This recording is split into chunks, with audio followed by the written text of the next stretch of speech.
રાષ્ટ્રીય ઉર્જા સંરક્ષણ દિવસ છે। તો ઉર્જાનો બચાવ અને ઉર્જાનું સંરક્ષણ એ આપણું એક જવાબદારી છે। આપણે ઉર્જાનું સંરક્ષણ અને જતન પણ કરવું જોઈએ, સલુકાઈ ભરવી આપણે ઉર્જાને વાપરવી જોઈએ। એ અનુસંધાને જુદા જુદા પોસ્ટર છે, જોવો છો ને તમે, ગુજરાતીમાં અંદર લખ્યું છે કે ઉર્જાના પ્રકારો કેટલા। પોસ્ટરમાં આપેલી માહિતી છે એ તમારે વાંચવાની છે, સમજવાની છે।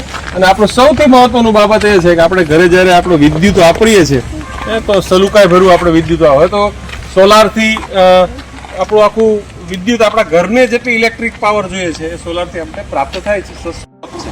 તો આજનો આ દિવસ છે આપણે વિશેષ સ્વરૂપે ઉજવીએ છીએ। એનું પાછળનું કારણ એ છે કે આપણે કુદરતી સ્ત્રોત એટલે કે સૂર્ય ઉર્જા આપણને સહેલાઈથી પ્રાપ્ત છે અને સૂર્ય ઉર્જાથી આપણા રોજિંદા જીવનમાં ઉપયોગમાં આવતી વસ્તુઓમાં સૂર્ય ઉર્જાથી ચાલતા સાધનોનો ઉપયોગ કરી અને મહત્તમ